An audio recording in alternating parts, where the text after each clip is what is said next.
Bom dia a todos, queridos e queridas, companheiros e companheiras de jornada rumo à luz, rumo à ascensão espiritual e planetária. Tudo bem com vocês, meus queridos, minhas queridas? Então, hoje é segunda-feira, dia 18 de setembro de 2023 e nós vamos juntos dar continuidade à nossa jornada de cura da criança interior através dos ensinamentos de um curso em milagres. Hoje nós mudamos de texto base. Passamos para o quinto texto, cujo tema é o que é o corpo, né? Já fiz um postzinho disruptivo lá no Instagram para provocar a mente inconsciente de vocês, tá bom? E começamos com a leitura desse maravilhoso texto. O que é o corpo? O corpo é uma cerca que o Filho de Deus imagina ter construído para separar partes do seu ser de outras partes. É dentro dessa cerca que ele pensa viver, para morrer quando ela decair e desmoronar.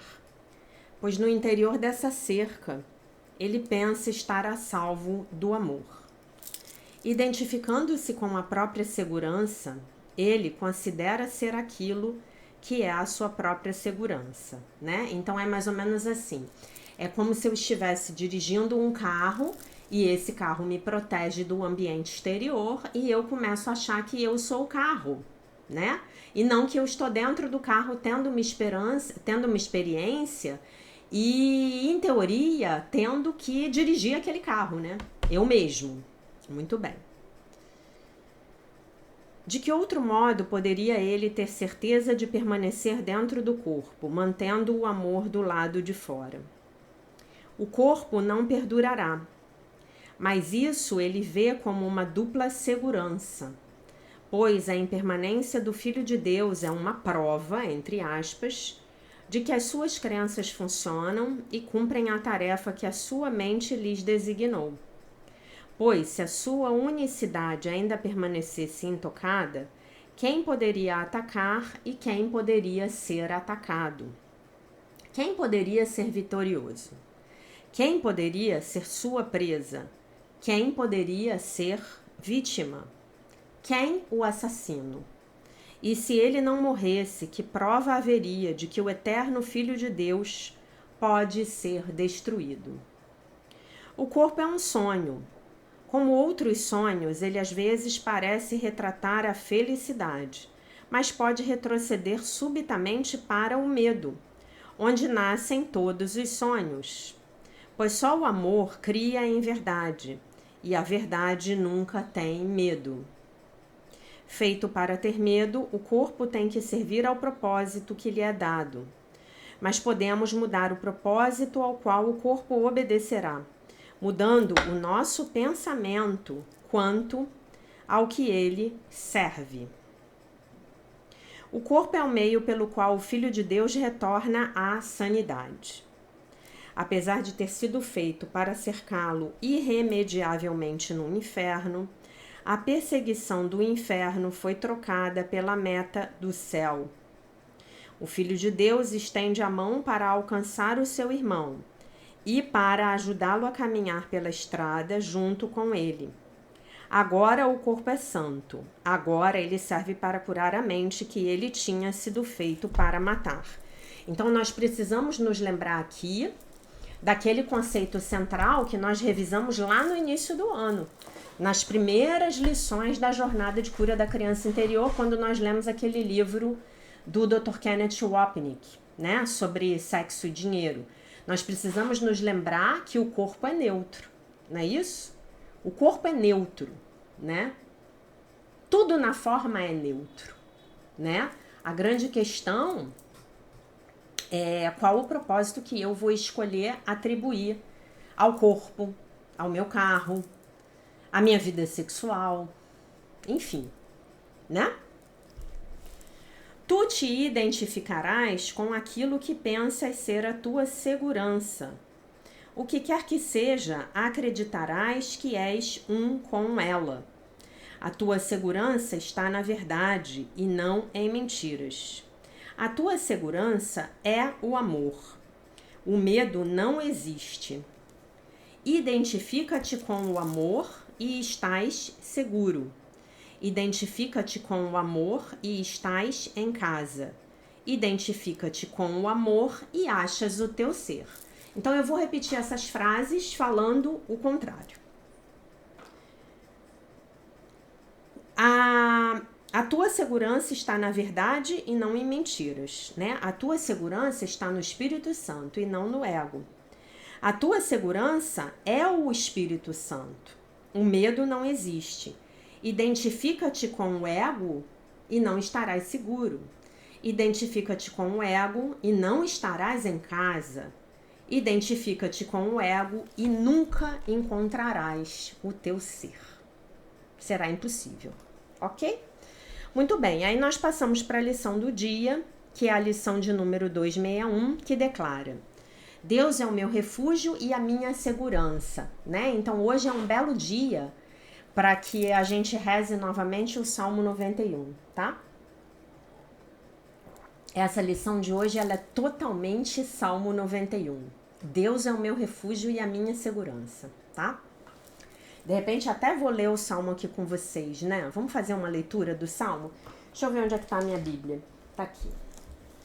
Daqui a pouquinho eu leio o Salmo com vocês, tá? Então vamos lá. Eu me identificarei com o que penso ser refúgio e segurança. Eu contemplarei a mim mesmo ali onde percebo a minha força e penso viver no interior da fortaleza onde estou a salvo e não posso ser atacado. Que hoje eu não busque a segurança no perigo, nem tente achar a minha paz no ataque assassino.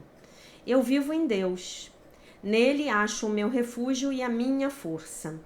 Nele está a minha identidade. Nele está a paz que dura para sempre.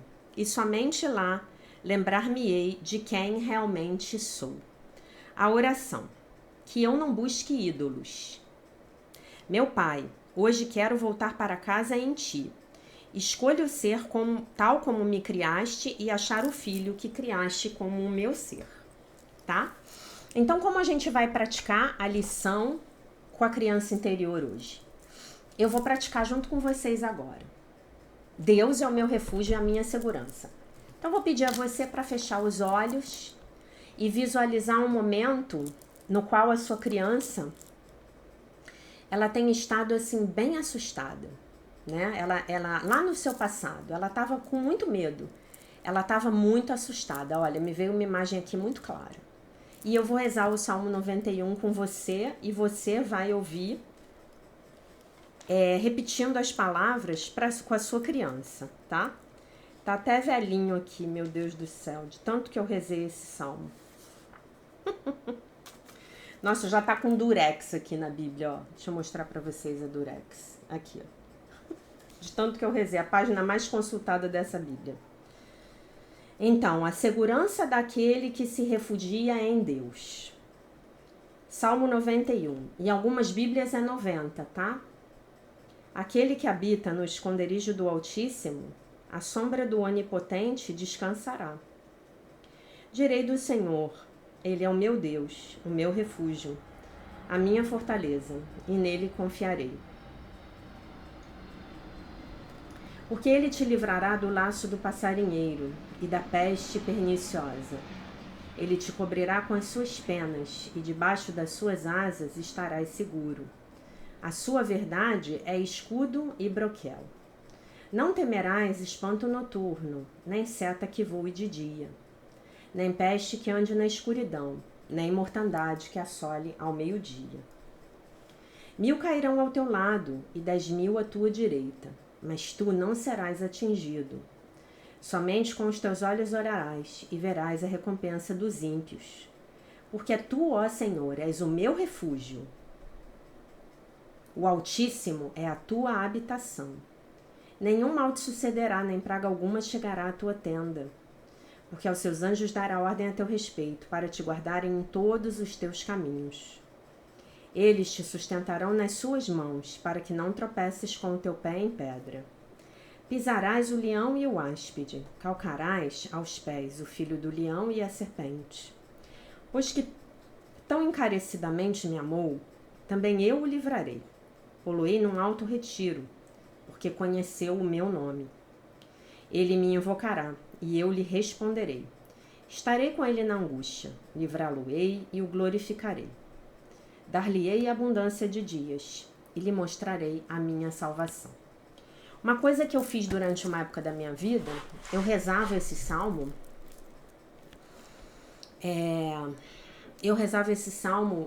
invertendo os pronomes, né? Então eu falava assim: ele me livrará do laço do passarinheiro e da peste perniciosa. Ele, o Senhor, me cobrirá com as suas penas e debaixo das suas asas eu estarei seguro. A sua verdade é escudo e broquel. Não temerei espanto noturno, nem seta que voe de dia, nem peste que ande na escuridão, nem mortandade que assole ao meio-dia.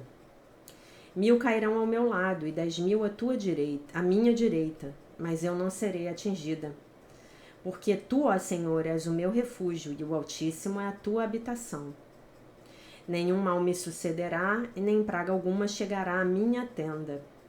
Porque aos seus anjos dará ordem a meu respeito, para que me guardem em todos os meus caminhos. Eles me sustentarão nas suas mãos, para que eu não tropece com o meu pé em pedra. Pisarei o leão e a áspide, calcarei aos pés o filho do leão e a serpente. E aí ele vai falando depois como Deus, né? Pois que tão encarecidamente me amou, também eu o livrarei. Poluei no alto retiro, porque conheceu o meu nome. Eu invocarei a meu Deus e ele me responderá. Ele estará comigo na angústia, me livrará e me glorificará. Me dará abundância de dias e me mostrará a minha salvação. Então, sintam a energia desse salmo, né? Eu não sei se vocês sentem, mas eu sinto uma energia muito forte, né? Esse salmo pra mim, ele é a minha ferramenta número 1 quando eu tô com muito medo. Número 1, inclusive acima de um curso em milagres, tá? Porque quando eu era criança, eu rezava esse salmo, eu já contei isso pra vocês. Quando eu era criança, eu não conhecia um curso em milagres. Mas eu já tinha essa Bíblia jurássica aqui, que meus pais tinham em casa e eu me apoderei dela, literalmente. Já tinha o meu Santo Evangelho, que eu mostrei pra vocês já, que é esse aqui, que eu ganhei quando eu era bem criancinha, tá velhinho, pra fazer primeira comunhão, né? E interessantemente, a única coisa que sumiu dos meus guardados foi o meu livrinho de primeira comunhão. Ele desapareceu. Não sei onde ele foi parar. Jogado fora, ele definitivamente não foi. Ficou perdido aí em algum lugar, né? Que eu jamais jogaria fora uma coisa que foi tão especial para mim, né? Então, leve essa energia de proteção à sua criança interior. Visualize que você está lá com ela, que você está protegendo ela e que, portanto, nada de mal pode acontecer para ela. Lembrando que, como o tempo é uma ilusão, você está protegendo a sua criança interior aqui e agora e lá no seu passado. Tá bom? Então, hoje você já fez o seu exercício aqui comigo, se você quiser repetir, né? Então, vamos lá. Deus é o meu refúgio e a minha segurança. Então, meus amores, agora a gente pode passar para a leitura do livro Um Ano de Milagres, Devoções e Reflexões Diárias, a Year of Miracles, dia 261. O que eu dou aos outros, eu receberei. O que eu dou aos outros, eu receberei. Se nós, enquanto crianças, recebêssemos só essa chave aqui, fôssemos educados só nessa lei, que é a lei do karma, é a lei da causa e do efeito, né? É uma das leis herméticas, né? Então, se nós recebêssemos só isso, o mundo já seria bastante diferente do que ele é, né?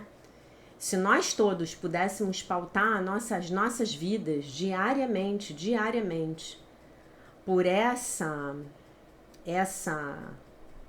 esse texto de hoje, né? Nosso mundo já seria muito, muito diferente e muito melhor. Vamos ver o que ela diz, porque o texto dela é maravilhoso. O que eu dou aos outros, eu receberei. O que eu coloco no universo, o universo colocará para mim. Eu não posso escapar da lei da causa e efeito, que é a minha proteção quando eu sou amoroso e que é o meu professor quando eu não sou. Então, essa é uma chave que vai abrir muitas portas na sua vida. Você já sabe que no momento em que a dificuldade estiver vindo, é o retorno kármico. É o seu professor tentando te ensinar algo. E você já sabe que na hora em que a coisa boa estiver vindo, também é o retorno kármico.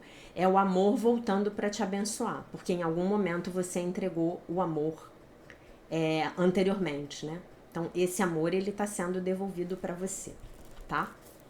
Às vezes o amor nos é devolvido de formas estranhas. Às vezes o que parece ser ruim é bom e o que parece ser bom é ruim, né? E Jesus fala disso, né? Nós tivemos aí uma live aí, eu não sei se... eu quero pedir desculpas ontem a vocês por não ter feito live, tá? Não foi possível. Eu tive compromissos durante a tarde, eu cheguei em casa já às 7h30 da noite e eu estava extremamente cansada. Ontem fez um dia desagradável de calor aqui no Rio, tá? Eu estava com muita dor de cabeça, então eu optei por não fazer a live, tá? Eu fui fazer minha meditação do Stargate, que estava atrasada, tá? Então me perdoem, ok? E Jesus fala isso, né? Que algumas das coisas que nós consideramos os nossos maiores avanços foram, na verdade, os nossos maiores retrocessos. E que algumas das coisas que nós consideramos, algumas das situações nas nossas vidas que nós consideramos terem sido os nossos maiores retrocessos, foram, na verdade, os nossos maiores avanços, né? Porque talvez essas coisas que nós tenhamos considerado retrocessos, elas tenham desviado a gente de um caminho que não nos servia.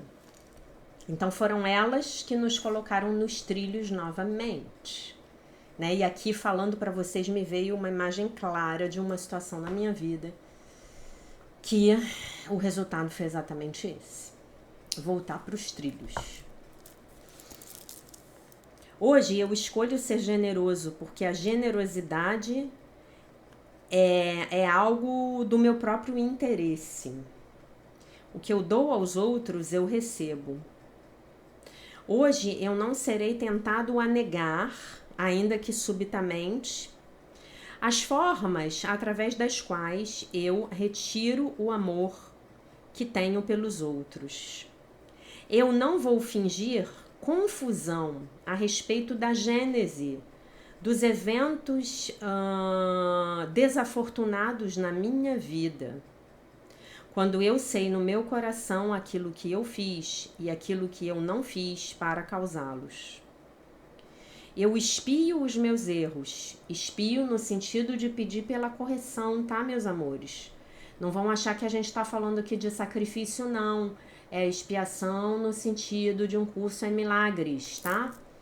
Sacrifício, desespero, dor, danação, punição eterna no inferno não são parte do nosso curso, tá? Não são temas do nosso curso.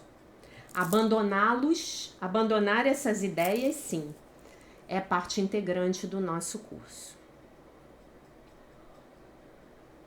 Então, hoje eu espio os meus erros e começo novamente, sabendo que o amor e apenas o amor vai me guiar verdadeiramente. Hoje eu busco dar aquilo que eu desejo receber. Que eu possa dar amor, compreensão, perdão e encorajamento. Que eu possa escutar bem, nutrir bem e falar com gentileza. E quando eu me desviar, que eu possa então ser perdoado. E isso é importante porque fatalmente nós iremos nos desviar, né? Nós podemos nos desviar inclusive diariamente. Diariamente nós podemos nos desviar. Então, que ao nos desviarmos possamos ser perdoados, tá bom? Bom, eu tenho uma leitura pequena para o dia de hoje, mas antes eu quero comentar alguns comentários que eu recebi ontem, né? Muito interessante, né? Vocês são muito curiosos, né? Vocês, eu abro aqui o Instagram para procurar o comentário e vejo uns homens salvando um tubarão imenso. Salvando, literalmente eles estão salvando um tubarão imenso que estava preso com um anzol na boca. Coitado do tubarão, vão liberar o tubarão no mar. Legal. Então, meus amores, vocês são muito engraçados. Quando eu faço um vídeo que eu acho assim que é mais ou menos, aí vocês adoram. Vocês são ótimos. Aí vem um monte de comentário. Aí às vezes eu faço um vídeo que eu termino e falo assim: uau, esse vídeo ficou muito bom. Aí ninguém comenta. Foi o caso de ontem. Então, a Maria Rosinete comentou: lindíssima essa aula, gratidão por tua dedicação e também sobre a tua transferência. Que transferência? O que? A minha partilha? O fato de eu ter contado da minha vida? Estamos compartilhando a nossa humanidade juntas nessa viagem. Gratidão. Sim, meus queridos e minhas queridas, vocês têm na frente de vocês um ser humano absolutamente falho e imperfeito que briga consigo mesmo o dia inteiro, né? Tá aí, não tem... Gente, não virei anjo. Aliás, se vocês me perguntarem para que lado eu ainda tô pendendo mais, se pro lado de anjo ou pro lado do demônio, se eu tô pendendo mais ainda pro lado do ego do que pro lado do Espírito Santo, pois eu vou dizer para vocês que ainda não virei essa balança. Ainda tô pendendo mais pro lado do ego, tá? Larissa mandou uma mensagem sensacional. Lembrem-se de que a Larissa é psicóloga, tá? Larissa, eu ainda não fiz o upload dos livros que você mandou dos PDFs no canal no Telegram. Agora eu me lembrei disso, eu vou ver se eu faço hoje, tá? Obrigada novamente. Oi, Jaque, este vídeo trouxe bastante algo que eu trabalhei recentemente com um cliente meu de psicoterapia, o qual possui uma ferida de injustiça bem significativa, por sinal. Ele trouxe várias vezes a questão da procrastinação. Num certo momento, quando ele foi confrontado com a ideia de que ele sabe exatamente quais mudanças precisa fazer em sua vida e escolhe conscientemente não fazê-las, ele decidiu parar com a psicoterapia. Que pena, né? Mas é a escolha dele, né? Que pena, né? Às vezes, quando você tá lá, que o teu paciente tá indo lá, quando você fala assim, cara, hoje nós chegamos num lugar muito legal. Aí dá uma semana, 2 semanas, o cliente diz pra você que ele não vai mais continuar. Aí você fica com aquela cara assim de, hã? Agora? Que estávamos chegando no núcleo da questão? Mas o ego da pessoa não deixa, né? Então eu vejo muito assim, né? Eu vejo muito assim. O nosso ego é a nossa resistência à mudança, entre outras cositas mais, né? Mas deixa eu terminar de ler e depois eu falo. Não sei, respeitei a decisão dele, parabéns. E como um exercício pessoal, estou justamente observando em qual esfera da minha vida a procrastinação pode se tornar um problema se eu não me mantiver firme e disciplinada na minha jornada. Felizmente estou me empenhando. Perfeita.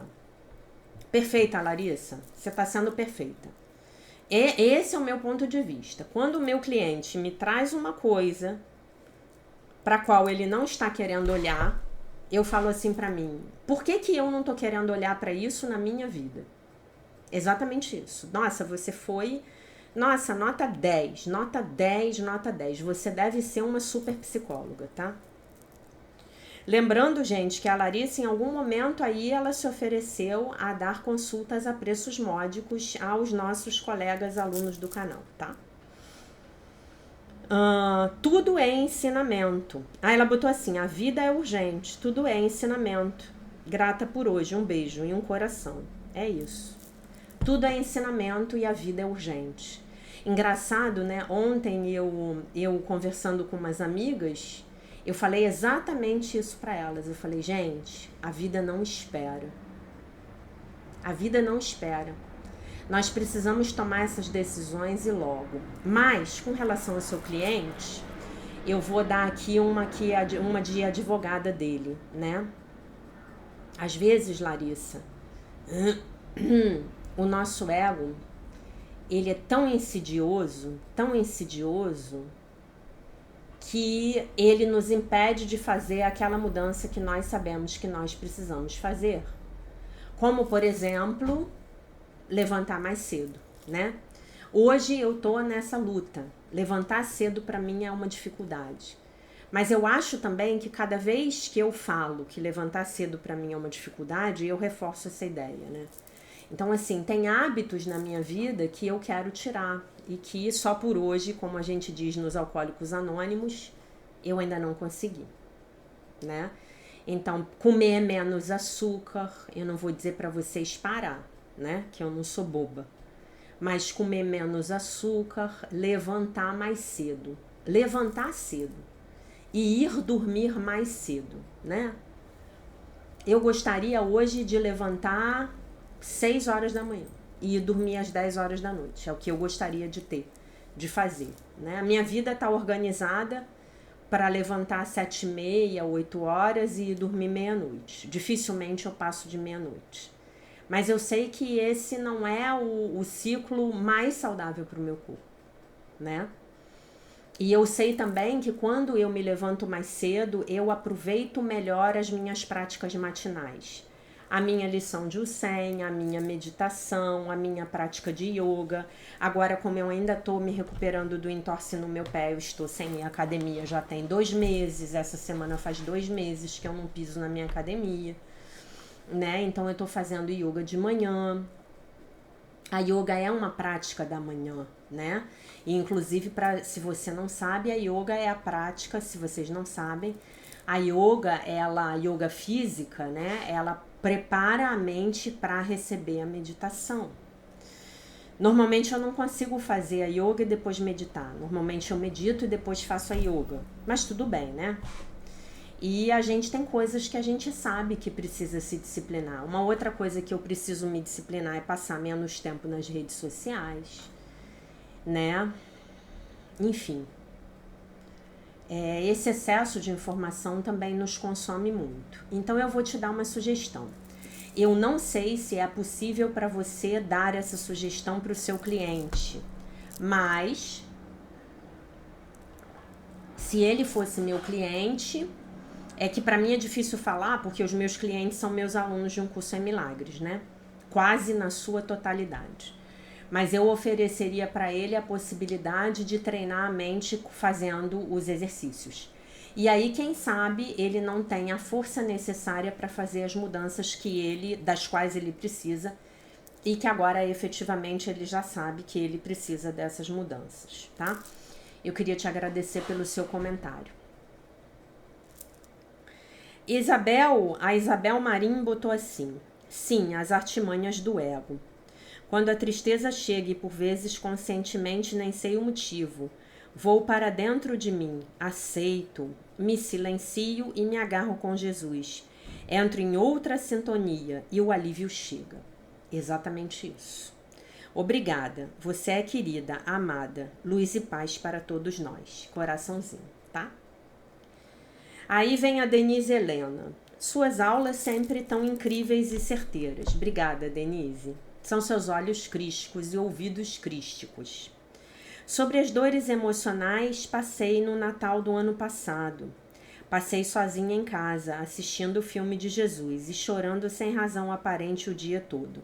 Foi um dos natais mais difíceis, parecia uma limpeza. Para mim, o Natal é muito difícil. Inclusive porque minha mãe faleceu muito perto do Natal. Minha mãe faleceu no dia 9 de dezembro. Então, o Natal para mim é muito difícil. E eu não gosto da celebração do Natal que a gente faz. Esse consumismo, essa loucura, essa comilança. Para mim, o Natal teria que ser um momento de recolhimento e de gratidão, né? Enfim, hoje atualmente, com alguns ensinamentos aos quais eu tive acesso, né, já mais velha, mais recentemente, eu entendo perfeitamente por que eu não sou fã do Natal, né? Mas enfim, passar o Natal só é um bom exercício, viu, gente? é um bom exercício. Porque o Natal é uma época do ano muito barulhenta, que nos desvia. Passar o Natal com Jesus, né? Eu já tive a oportunidade de fazer isso por 2 vezes. Passar o Natal com Jesus é o melhor Natal que você pode ter. E o que é passar o Natal com Jesus? É com você mesmo, com você mesma, na sua sintonia. Ou com aquele seu círculozinho bem pequenininho de pessoas que estão na mesma sintonia de crística que você, tá? Sobre a separação, sim, querida, então deve ter sido uma limpeza, sim. Que bom que você se abriu para o processo, tá? Sobre a separação, sobre a qual eu te perguntei há umas 2 aulas, você esclareceu a minha dúvida, sim. Mas tive um insight também, me corrija se eu estiver errada. Deus só habita no momento presente e o ego no passado e no futuro. Perfeito. Mas vivemos separados do momento presente. Mas ele ainda está aqui com a gente como Deus. O presente? O presente é um ponto nessa percepção temporal. O que seria correto dizer é que Deus está conosco o tempo todo. Deus está conosco, ponto. Onde a gente está é escolha nossa. Se eu estou aqui com Deus, é a minha escolha. Se eu estou longe no passado ou no futuro, também é a minha escolha. Consciente e ou inconsciente. Eu sei que perguntei sobre a separação dos irmãos, mas também tive esse insight sobre o tempo. Perfeito, seu insight está perfeito. Nilma, minha querida, que não é Nilma, né? É Nilza, né, não é você, né, Nilza, querida? É tudo uma coisa só, né, Jack? Eu também vivi dias de tristeza imensa nessa semana, que veio do nada, ela bota entre aspas. Fico feliz por ter melhorado, eu também olhei para as minhas feridas e já estou bem melhor. Pois é, meus amores, tem um aspecto astrológico essa semana que passou aí agora, que não foi legal, né? Foi bem desafiador. Saturno está em peixes, a gente teve uma lua nova em Virgem em oposição a Saturno, tá? Saturno em peixes fala muito dessa mentalidade de sacrifício, fala muito dessa coisa de vitimização, de ilusão, de eu sou um fracasso, eu não valho nada, eu nunca vou conseguir, eu nunca vou dar certo na vida, né? Bem essa corrente aí dos carregadores da cruz, como dizia o Gasparetto, né? Então, teve uma energia astrológica também aí pesada, né? E nós estamos terminando agora essa semana, o Sol ainda está em Virgem, então você ainda tem uma leve oposição Sol-Saturno, né? Então é difícil, né? E eu, particularmente, eu estou vivendo uma oposição direta com o meu Sol natal de Saturno, que só vai acabar no ano que vem, então é difícil. É desafiador, é um momento mesmo que você fica com a energia baixa, você fica cansado, fica sem ânimo, fica sem vitalidade, fica apagadinho, sem brilho, tá? Então teve tudo isso também aí com Saturnão aí, como eu costumo chamar ele carinhosamente, né? Eu chamo ele de Saturnão aí em peixes, né? Peixe já é um signo pesado, né? Por natureza, né? Aquele signo da lamentação, do ver a vida pelo lado negativo, achar que não vai conseguir. Essa sombra de peixes, ela é muito desafiadora, né? A gente tem que sair disso, porque essa sombra é ego puro, né? Ah, eu sou uma vítima, olha o que ele me fez, olha o que ela me fez, olha não sei o que. O outro não tá fazendo nada, o outro tá ali vivendo a vida, curtindo a vida doidado, e a gente tá levando pro lado pessoal, né? Enfim, então tem isso, também temos que ter atenção. E agora, para mim, começa o calor aqui no Rio, e o calor para mim é muito debilitante, né? Também dou presente, aí a Nilza continua, também dou presente de papelaria para as minhas crianças, a minha criança interior e para os meus netos. Gente, que aluna aqui que não gosta de um presente de papelaria para a sua criança interior? Conte para mim, escreva aqui, já que eu não gosto. A minha criança interior, ela não gosta de presente de papelaria. Me diga, né? Gratidão pela sua... nessa semana, minha neta me deu uma boneca de pano. Olha, gente, olha isso. Ela deve ter sentido que eu precisava. Olha, ganhou uma boneca de pano da neta. Olha a criança interior aí saindo. Nilza, parabéns. Dá um beijo na sua neta. Fala pra ela, olha, tia Jaque mandou um beijo pra você. Gratidão pela sua doação diária. Tudo que você faz não tem preço, mas o valor é inestimável. Amo você. Também te amo, Nilza. Somos que nem Credit Card. Não temos preço. Simone, psicanalista que me mandou a Pink. Eu estava caminhando e ouvindo a aula e fiquei feliz que você tenha recebido o meu presentinho. Não sou eu que faço, eu comprei para você porque um dia você falou que gostava da Pantera Cor-de-Rosa. E eu também gostava muito. Eu amo você, Jack. A Márcia Varilli. Jack, eu chorei também. Linda a sua Pink Panther. Me emocionei com a sua emoção. Neuza. Às vezes eu também sinto uma tristeza que eu não consigo identificar de onde vem. Antes eu ficava horas mergulhada na melancolia, chorava bastante. Hoje eu fico bem menos tempo, choro e logo passa. Que bom que você compartilhou sua experiência. Gratidão, Jaque. Vou dar uma dica para vocês que para mim está sendo um pouco difícil de colocar em prática. Se puderem, sentem na terra. Deitem na terra. Bota uma canga na terra e vai deitar na terra, tá? A terra leva embora a tristeza. Eu tô querendo muito, sabe, ter a oportunidade de talvez comprar uma casa de final de semana, assim, ter uma casa para eu poder botar meus pés na terra. Tô sentindo muita falta disso, sabe?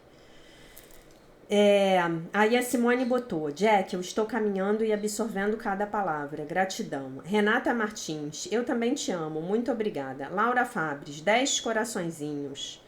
Gioconda, coraçõezinhos e rosa. Boa tarde, professora querida. Muito obrigada. Ingrid Ritter, gratidão, coraçãozinho. Aline, vários coraçõezinhos. E por aí vai. Gente, obrigada pelos comentários. Essa coisa, né, de a gente não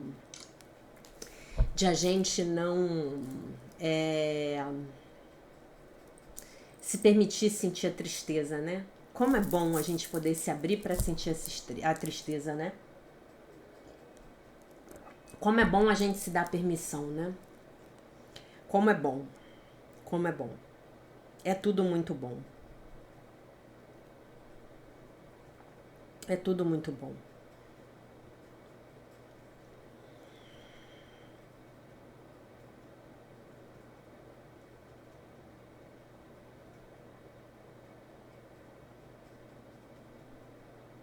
É muito bom.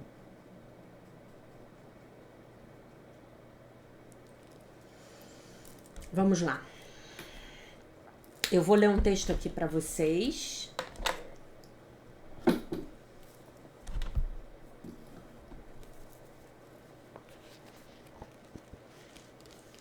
Sobre a vergonha. Estamos no capítulo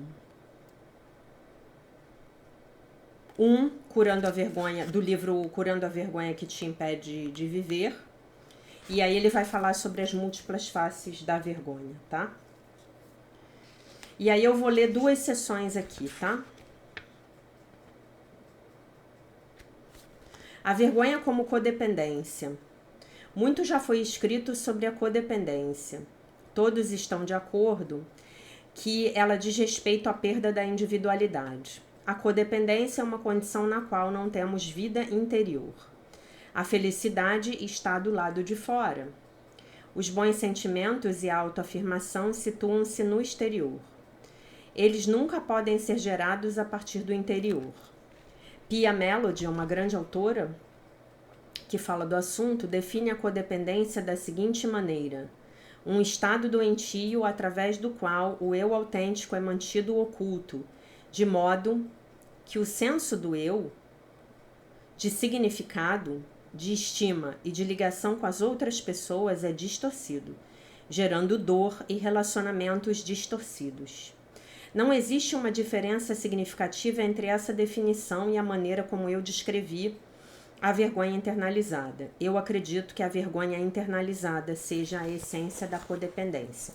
Não só a essência da codependência, mas a essência de todo e qualquer padrão de vício nas nossas vidas, tá?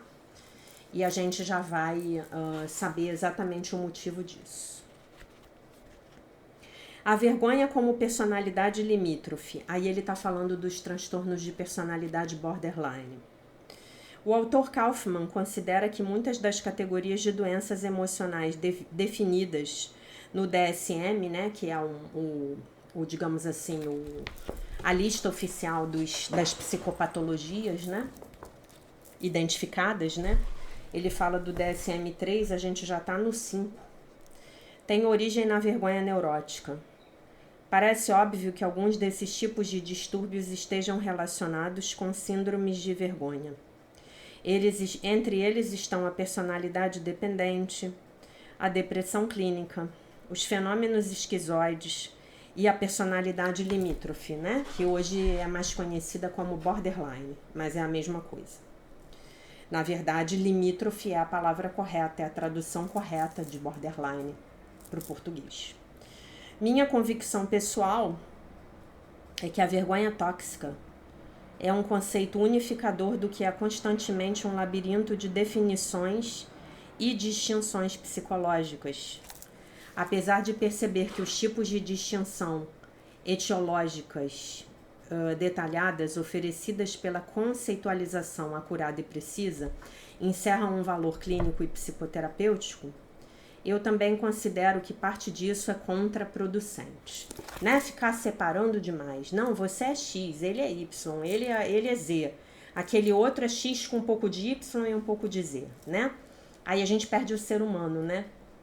E aí a gente perde a base de todas as psicopatologias, que é essa perda do ser real, né? Eu deixo de me lembrar de quem eu sou. E eu começo a achar que eu sou um corpo, né? E ser um corpo é muito duro, né? O meu estudo pessoal com o trabalho de James Masterson sobre as personalidades limítrofes, bem como a minha experiência na observação de seus filmes profissionais, me convencem de que existe uma diferença mínima entre o tratamento de algumas pessoas baseado toxicamente na vergonha e o dele, na personalidade limítrofe. Estou convencido de que a personalidade limítrofe de Masterson é uma síndrome de vergonha neurótica. Ela é descrita da seguinte maneira: trata-se de uma síndrome dessas queixas, mais ou menos relacionadas. Distúrbio da autoimagem.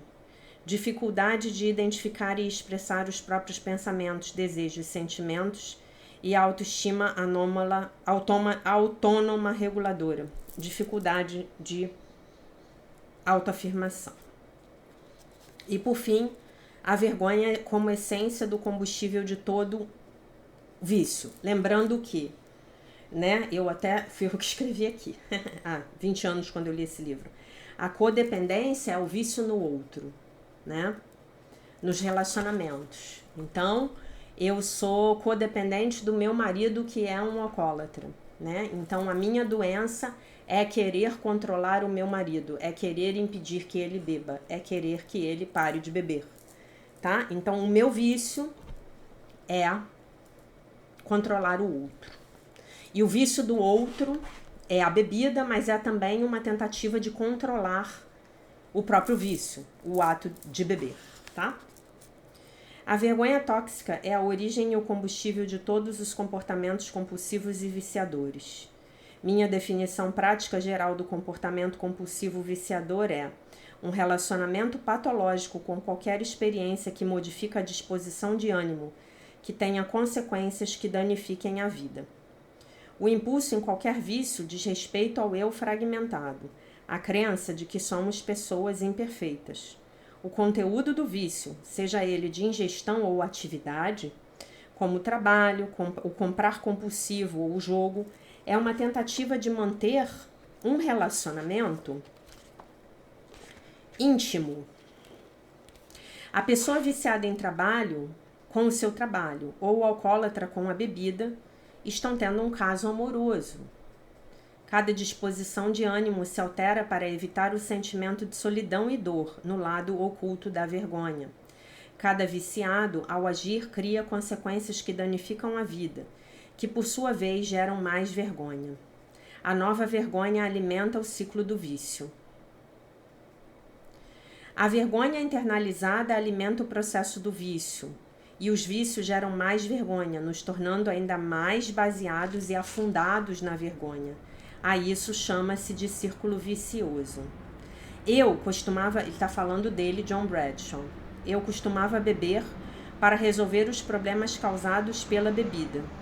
Quanto mais eu bebia para aliviar a minha solidão baseada na vergonha e na dor, mais eu me sentia envergonhado. Claro, se eu tenho um problema com álcool, quando eu beber eu vou me envergonhar ainda mais, né?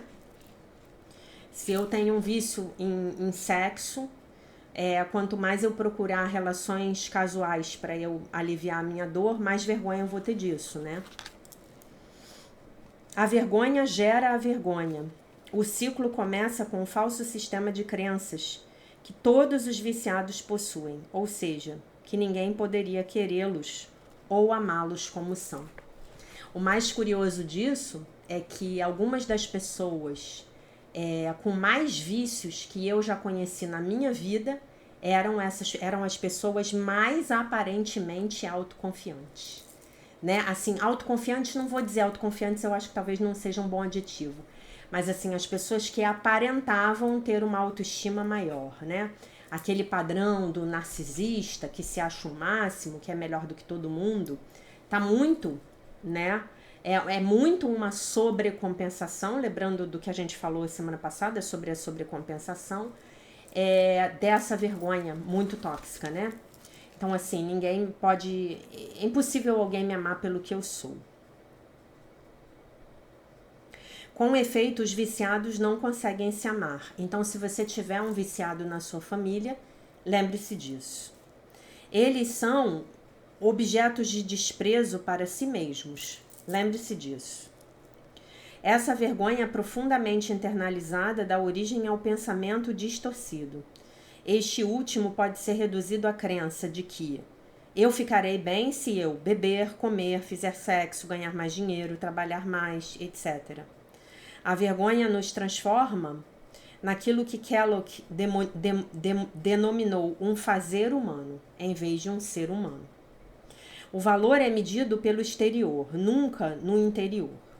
A obsessão mental a respeito do relacionamento viciado específico é a primeira alteração da disposição de ânimo, visto que o pensamento nos afasta de nossas emoções.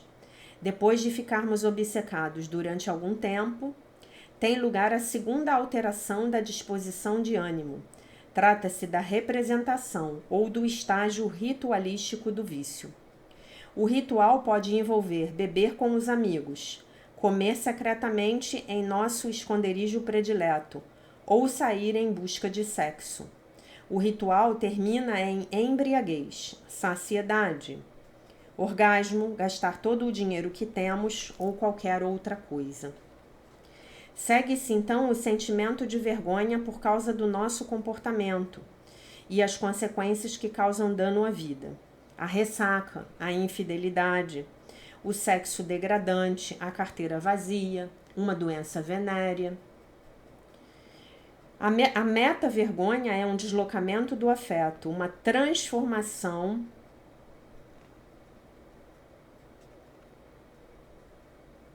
da vergonha com relação ao eu na vergonha a respeito de agir e vivenciar as consequências danificadoras da vida. Essa meta-vergonha intensifica a identidade baseada na vergonha. Eu não presto. Existe algo de errado comigo. É como se um disco quebrado estivesse tocando. Quanto mais ele toca, mais solidificamos o nosso falso sistema de crenças. A vergonha tóxica alimenta o vício e se regenera. Então, essa é, digamos assim, a crença raiz, eu não presto, existe algo de errado comigo, do sistema de pensamento do ego, tá bom? Amanhã a gente vai continuar falando desse assunto. Então, meus queridos, vejo que vocês estão avançando profundamente. Observem em que situações. A gente sempre tem uma área da nossa vida em que essa vergonha ela aparece com mais força, né? Pode ser no dinheiro, pode ser na aparência física, pode ser no emprego, no trabalho, nos relacionamentos amorosos, né? Mas veja, observe, hoje se propõe a observar onde essa voz, em que área da sua vida essa voz fala mais alto com você, tá? Que área área da sua vida essa vergonha ela fica mais esperta, né? E procure a partir de agora, quer dizer, vocês já estão fazendo isso, né? Mas procure hoje com mais, digamos assim, afinco, procure escutar essa voz e entender que essa voz é uma voz. Ela é uma programação, ela é um gravador, ela é uma fita gravada tocando dentro da sua cabeça, ela não é você, tá? E lembre-se da lição do dia, né? Que diz que Deus é o meu refúgio e a minha segurança. Então, Deus é o meu refúgio e a minha segurança, né? Especialmente para as mulheres que buscam segurança nos homens, nos parceiros, né? Lembre-se de que um outro corpo nunca poderá ser o seu refúgio e a sua segurança, tá? Nunca. E para os homens que normalmente buscam a segurança mais no dinheiro, lembre-se de que uma conta bancária nunca poderá ser a sua segurança real, tá?